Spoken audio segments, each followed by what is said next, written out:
Сәләмәтсез, эфирда яңалыклар вакыты, студияда Лина Хәсәншина. Әлмәттә 4 кеше сүрем газы белән агуланган. Газ исе килгән бүлмәдән чыгарга кирәк һәм аварийный газы службага шалтыратырга. 15-нче хисап сессиясе эшендә нинди сораулар каралган? 2021 елда Әлмәт муниципаль районының төп үсеш аспектларына нәтиҗә чыгарылды. Озын гомернең сире нәрсәдә? Шул бил картыннан башак җинейдек. Бу һәм башка яңалыклар турында мин һәм яңалыклар вакыты иҗат төркеме сөйләшәкбез. Әлмәттә 4 кеше сүрем газы белән агуланган. Бу хәбәр бүген иртән гадәттән тыш хәлләр министрлыгының коткару хезмәтенә килеп ирешә. Автомобилистлар урамы 10 адресы буенча урнашкан фатирларның берсендә 4 кеше агуланган. Булар 43 яшьлек хатын-кыз һәм аның 3 улы, 4, 7 һәм 9 яшьлек балалар. Бәхеткә алар исән, табиблар тикшерүеннән соң 4се дә амбулатор дәвалану өчен өйләренә озатыла. Урынга килгән газ хезмәте вәкилләре газ колонкасы һәм плитәсенең төзек булуын ачыклаган.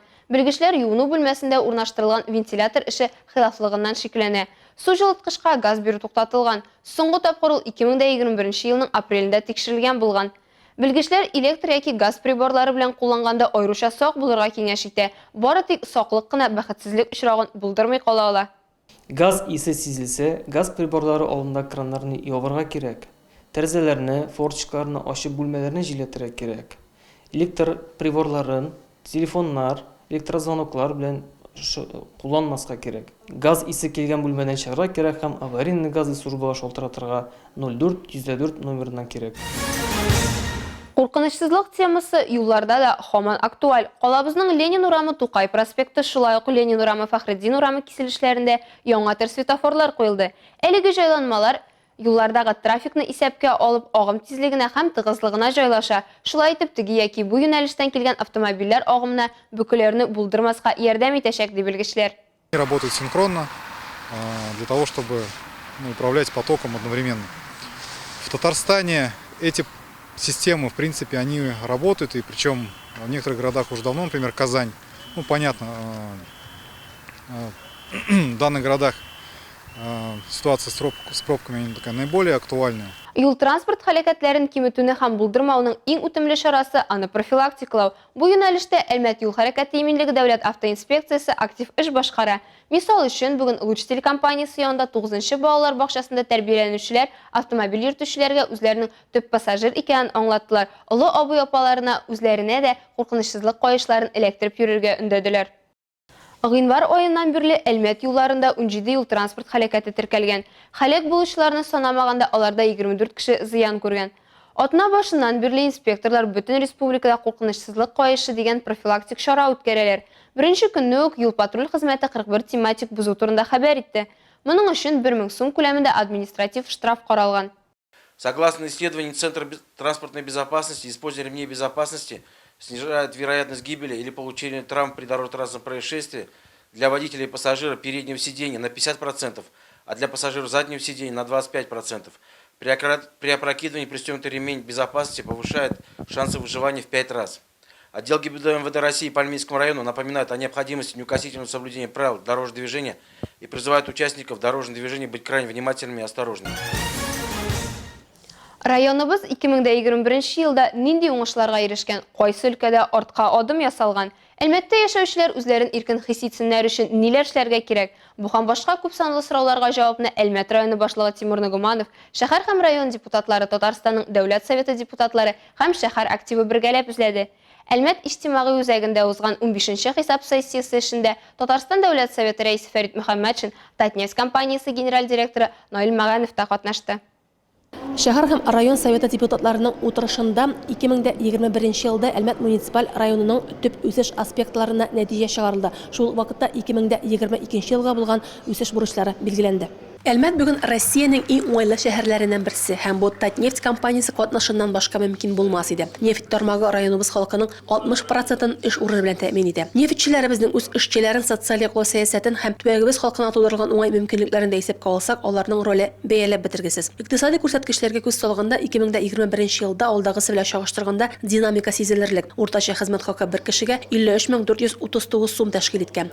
2020 ел белән чагыштырганда бу 8,9% %40-ка югары. Узган елда Әлмәт районы предприятияләр һәм оешмалары 1342 миллиард сумлык товар җитештергән һәм хезмәт күрсәткән. Әлбәттә, бу күрсәткечләрдә иң зур өлеш нефть чыгару һәм эшкәртү предприятияләренә туры килә. Ел нәтиҗәләре буенча Татнефть компаниясе Россиядә нефть чималын җитештерүче 5 топ предприятияләр исемлегендә. 2021 елда кече бизнес предприятияләренең 29%-ка артуы күзәтелә. Ләкин бу әле иркен суларга була дигән сүз түгел. Тормыш иминлеге өчен 2-3 тапкыр активрак эшләргә кирәк, диде район башлыгы. Төзелеш темплары да 2020 ел дәрәҗәсендә калган. 114,476 квадрат метр торак куллануга тапшырылган. Шуларның 37309 квадрат метры күп фатирлы йортларда. Районда 3 балалар бакчасы төзелгән. 5 бакчада ясли төркеме булдырылган. Иске Суркин авылында мәктәп капиталь төзекләндерелгән. Шулай ук Калабызда яңа полилингваль мәктәпкә нигез салынды. Тик бүген халыкның күпчелеге торакның уңайлы булуын квадрат метрларга караганда әһәмиятлерәк саный. Шуңа күрә торак коммуналь хезмәтләре базарында конкуренцияны арттырырга кирәк ди башлык. Әмма моның өчен норматив базаны ныгыту, коммуналь хезмәтләрен куллану мәдәниятен булдыру, халык арасында агарту эше алып бару һәм нәтиҗәсез компанияләрне базардан нәтиҗәлеләр файдасына кысрыклап чыгару таләп ителә. Әлбәттә, Калабызда булган уңай үзгәрешләр республика президент программалары һәм Татнефть компаниясе ярдәме белән мөмкин булды. Калабызда заманча иҗтимагый киңлекләр барлыкка килде. Минем яраткан Ишегалды проекты буенча 140 балалар уен мәйданчыгы урнаштырылды.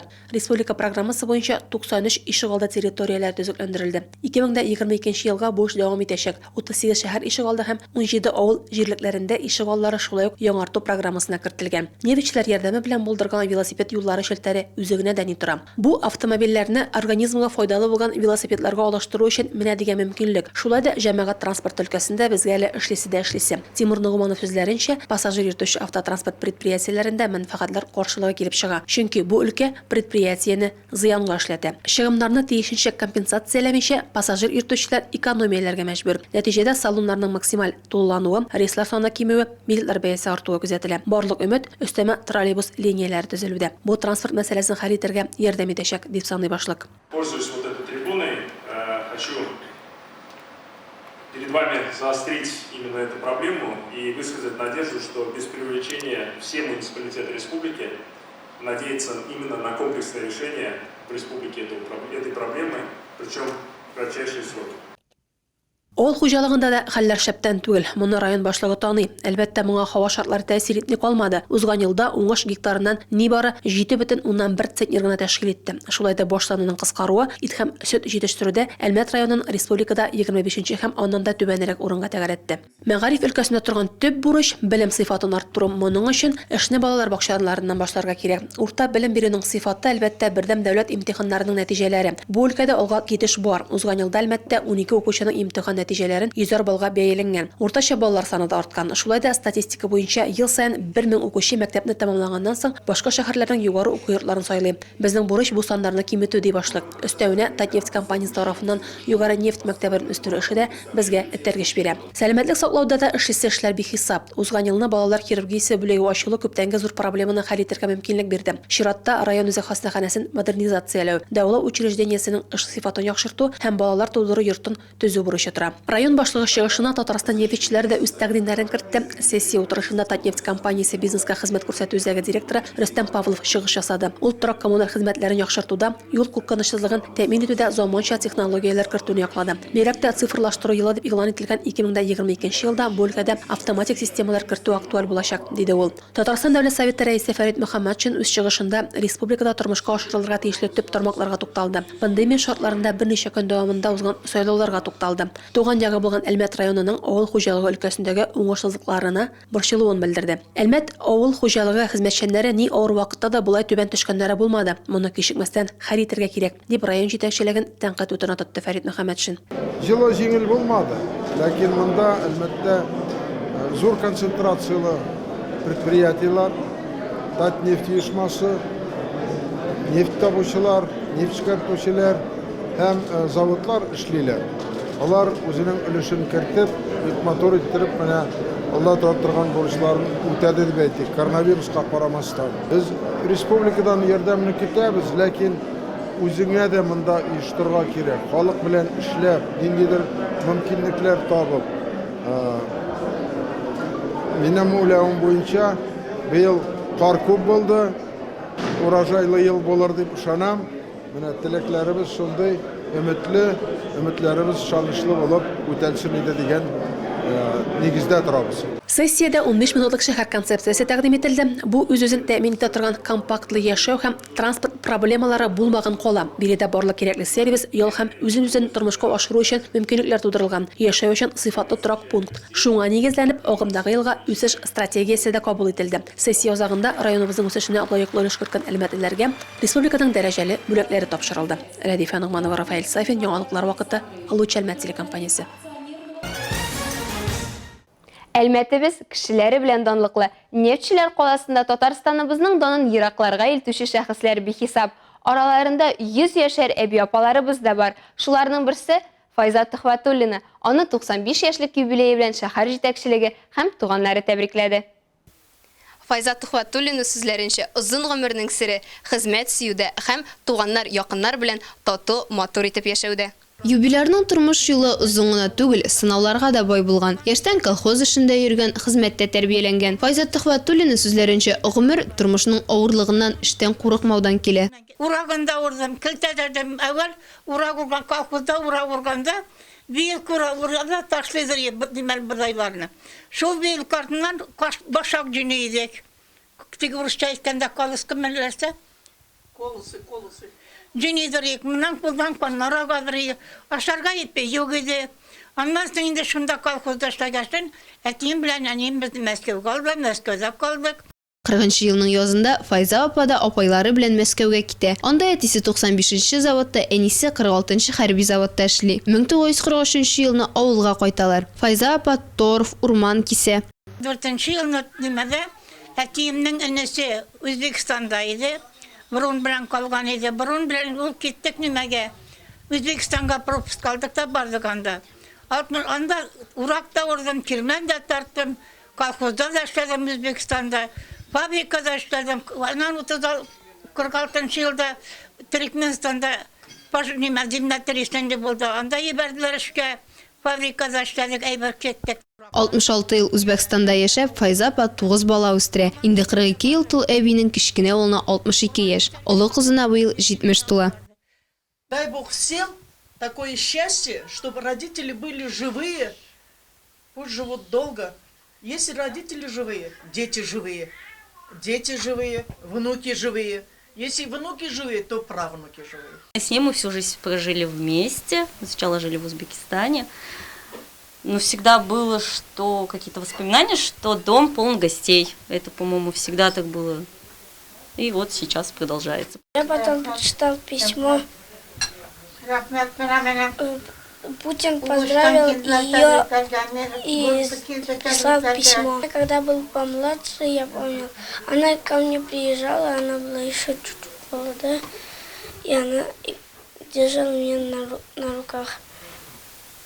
И еще она погремушкой вот это делала. 95 яшьлек күркәм юбилее белән Файза Төхвәтуллина район башлыгы исеменнән Әлмәт районы халыкны социаль яклау идарәсе начальнигы Рөстәм Гәрәев, Әлмәт районы советы аппараты җитәкчесе Роза Әфләтунова тәбрикләде. Саулык сезгә. Йөз ел яшәгез. Тагын күрешергә язсын. Амин. Ә хәзер кыска вакытлы рекламага бүленәчәкбез. Аның артыннан ук безнең эфирда Сәүдә-икътисад техникумында патриотик рухта тәрбиялиләр. Байракны тотканда мен үз илем өчен гырланам. Азнакайда афганчылар очрашты. Татарда юкагын әйтмәгәннәр ни генә күрми, ир башы белән ат башы дигән. Өлкәннәр арасында шашка һәм шахмат ярышлары узды. Хәтерне яхшыртырга ярдәм итә бит. Реклама тиз узачак. Безнең белән калыгыз. Совет гаскәрләрен Афганстан Республикасыннан чыгаруга 33 ел тулды. Шул уңайдан Азнакайлар шәһәр үзәгендә Кара Ләлә һәйкәле янына җыелып, Афган сугышында һәлак булган якташларын искә алдылар.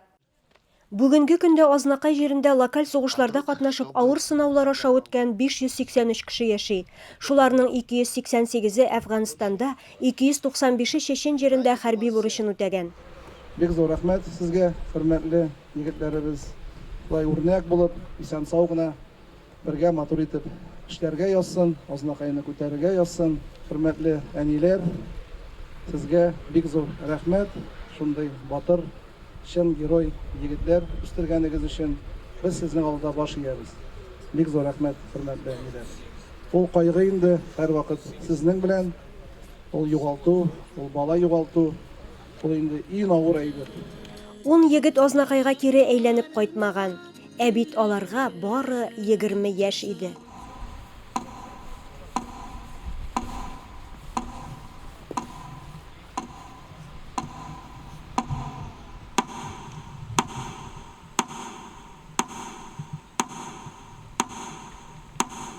Барыбыз бергә җыелып, менә шу бәйрәмне матур гына үткәрәбез.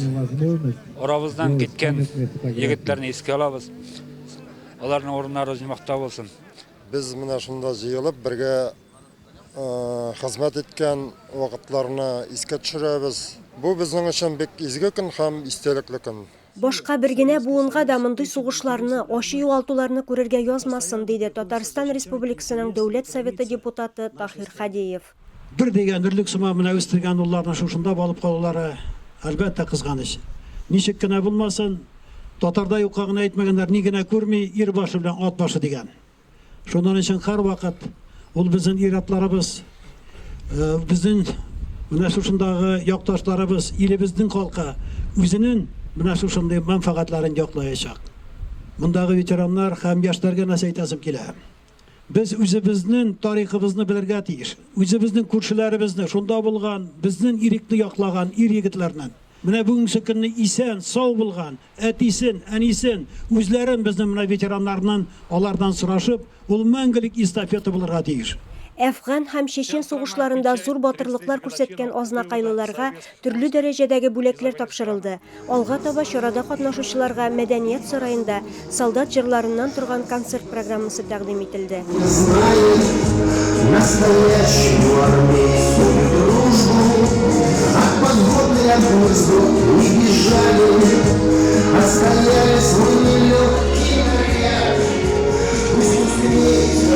Илмира Шәрифуллина, Рөстәм Әкбәров, яңалыклар вакыты, Луч Әлмәт телекомпаниясе.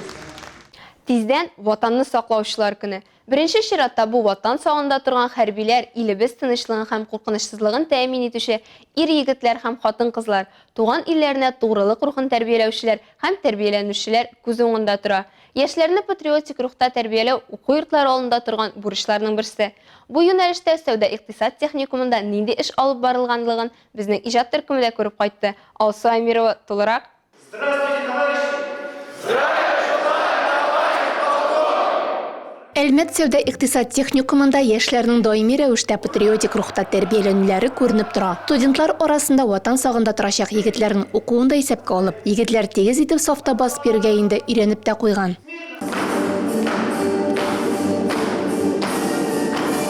Егетләр моны үзләре дә аңлый, алар ватан киләчәге. Айрат Гилаловка аеруча зур мәртәбә, байрак тотып йөрү йөкләнгән.